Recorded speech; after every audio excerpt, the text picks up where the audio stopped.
ఎవరు ఏ సాంప్రదాయమైనా సరే మీరు మీ సాంప్రదాయాన్ని ఆచరించండి, పక్క సాంప్రదాయాన్ని గౌరవించండి అని నిజమైనటువంటి హిందూ ధర్మ పరిరక్షకుడు రమణమూర్తి గారు. అవునా? నిజమా? మళ్ళీ ఇంకోసారి చెప్పండి. నిజమైనటువంటి హిందూ ధర్మ పరిరక్షకుడు రమణమూర్తి గారు. నిజమై ఉంటుందిలేండి.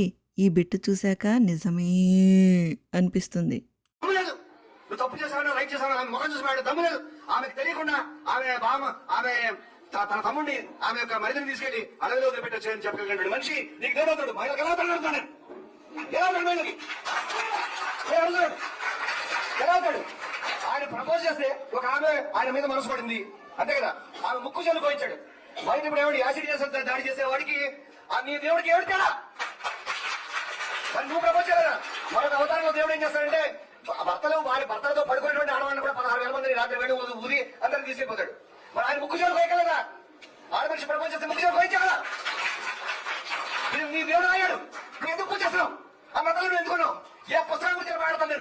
హిందూ గాడ్స్ మీద శ్రీరాముడు, శ్రీకృష్ణుడు, మహాశివుడు ఇలా హిందూ దేవుళ్ళ మీద, హిందూ గ్రంథాల మీద చేస్తే మీరు ఊరుకుంటారా? ఎవరైనా చేస్తే మీరు ఊరుకుంటారా? నా అడ్రస్ వెతుక్కొని మరి వచ్చి నన్ను కొడతారా లేదా? గుండెలు మీద చేసుకొని చెప్పండి. కృష్ణుణ్ణి రాముణ్ణి ఏమన్నా అంటే చెప్పు తీసి కొట్టడం తప్పు కాదని అంటున్నారా క్రాంతి గారు? మీరు ఆవేశం కట్టలు తెంచుకుంటే చెప్పు తీసుకోండి అంటున్నారా? చట్టాన్ని చేతుల్లోకి తీసుకోమని చెప్తున్నారా?